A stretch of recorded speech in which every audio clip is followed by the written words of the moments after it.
ова издание. Од 150 македонски државјани, 80 се вратиле назад од боиштата во Сирија и Ирак. Како да се вклопат во општеството? Експерти за гласот на Америка.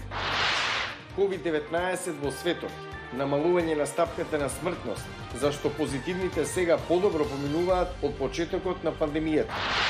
Што е октомвриски изненадување пред изборите на 3 ноември? Ке ви кажем, останете со нас. Добро вечер од Вашингтон, јас сум Јане Бојаджиевски, ова е News Flash.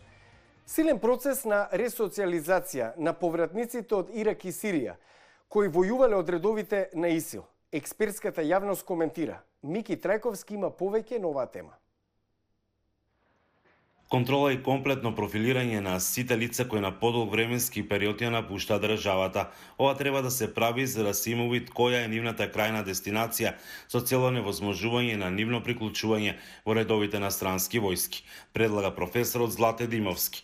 Како пример ја посочува неодамнешната акција Келија, кога беше уапсена трочлена група, наместо нивна ресоциализација по враќањето од Сирија, каде се бореле на страната на ИСИС и по издржувањето казна затвор во земјава, тие планирале напади на витални државни објекти. Штом се етаблирале кај нас веќе некакви си келии кои што постојат, претпоставам дека ова не е единствената келија, дека има уште. Димовски вели дека она што е важно е да се откријат сите оние кои биле нивна поддршка, но и да се утврди од каде тие набавувале средства за опстанок на келијата и за извршување на планираните акти. Дури и првпат можеби во Македонија видовме еден елек, односно два елеци кои што беа прикажани. Тоа зборува за сериозноста која што ја има овој појавен процес. Таргетирани се неколку локации од каде доаѓале ваквите лица.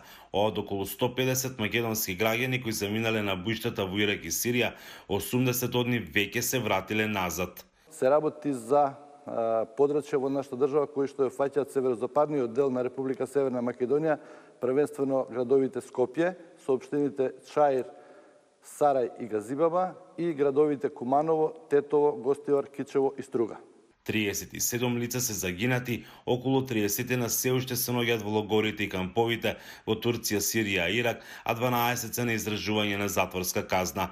Сепак сите се согласни дека е неопходен силен процес на ресоциализација по нивното враќање дома. После ослужувањето на казната, која што постои како таква, и кога веќе системот проценил, односно оние кои што се надлежни за тоа процениле дека тие можат да излезат од затвор, едноставно би требало да се воспостави засилена оперативна контрола на тие лица и едноставно да се следи понатамошниот нивни развој, односно каде тие би се движеле, како ќе се однесуваат и така натаму. Од невладината организација Хоризонт, кои работат на ова прашање, велат дека е потребна силна волја, посветеност и трпение, бидејќи секој случај бил специфичен. Имате повратник кој што актуелно е во затвор во Северна Македонија, а сопругата со сириско потекло и со 4 годишно дете останати во камповите во војните жаришта, за кои што поширокото семејство на повратникот бара од јавните институции начин за нивното донесување овде во земјата. Во овој случај таа сопруга и дете треба да поминат низ фаза на реабилитација, психолошки консултации, правна и социјална помош, понатаму и да им се овозможи курсеви за мајчин јазик во Северна Македонија. Со националниот план за реинтеграција, ресоциализација и рехабилитација се предвидува индивидуален третман на сите повратници и нивните семејства. Дека секој индивидуа ќе ја третираме на посебен начин, согласно проценката од ризиците која што ја носи со себе и она што значи нејзини потреби и барања. Процесот во кој што сега сте во тек се работи на ја зајакнување на капацитетите на институциите. Процесот на ресоциализација ќе биде на доброволна основа, додава Петрески. Според него, резултатите би биле видливи многу повеќе наредните години. Од Охрид за Гласот на Америка, Мики Трајковски. Бројот на мртви од COVID-19 во светот неодамна надмина над 1 милион. Меѓутоа се очекува намалување на стапката на смртност, затоа што позитивните сега полесно поминуваат од почетокот на пандемијата. Маријама Дијало има повеќе. Иако бројот на умрени продолжува да расте, експертите велат дека има знаци за намалување на стапката на смртност на некои места. Центарот за контрола и превенција на болести објави дека бројот на сертификатите издадени за починатите од пневмонија, грип или COVID-19 покажуваат стапка на смртност од 6,6% во неделата до 19 септември, што е пад од претходната недела кога изнесувала 10%. Во Британија, истражувањето покажа дека стапката на смртност во август била 1,5%, споредено со над 6% во април, кога била кулминацијата на вирусот. Мартин Ландреј, професор по медицина на Универзитетот Оксфорд, вели дека здравствените работници исто така знаат повеќе како да ги лекуваат пациентите, вклучувајќи и користење на стероиди, наречени дексаметазон. Сега знаеме дека ако се стават пациентите на респиратор ќе се намали смртноста за 1/3. Тоа не е скапо лекување и е на широко достапно. Исто така сега знаеме дека лекот ремдисивир го намалува периодот во болница, иако не знаеме дали помага за преживување. Да се држат луѓето надвор од болница е важно, но тоа не е клучно. Клучно е дали може да спасиме живот. Ландреј е водечки истражувач на британскиот истражувачки проект наречен Опоравување, што е тестирање на постоечки лекови во опширни студии за да се дефинира нивната ефикасност. Хидроксилоксивинот и покрај возбудата што ја предизвика не е ефикасен за пациенти во болница. Знаеме дека лопинар и ритонавир, лекови против ХИВ вирусот, се препорачуваат и на големо се користат, но и тие не помагаат.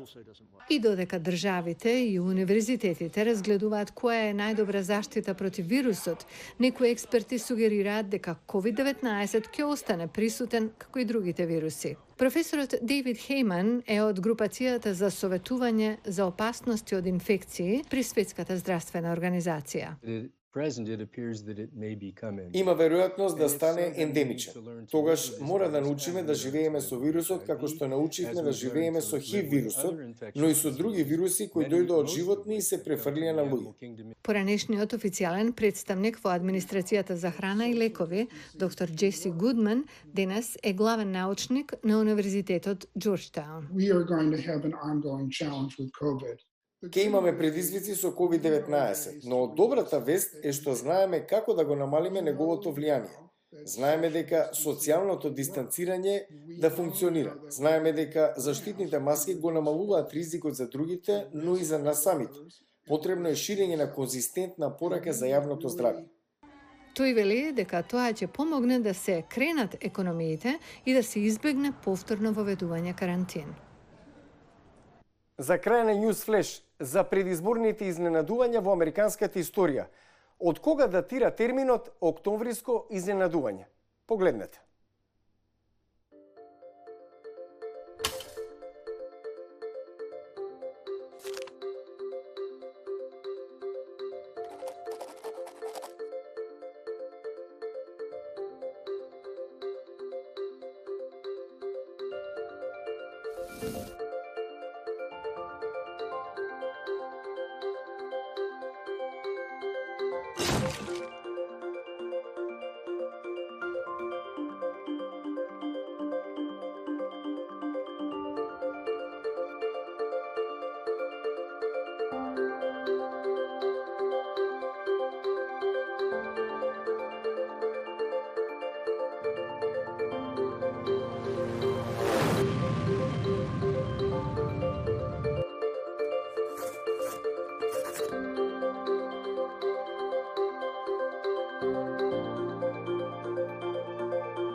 Го гледавте News Flash на гласот на Америка на македонски. Јас сум Јане Бојаджиевски.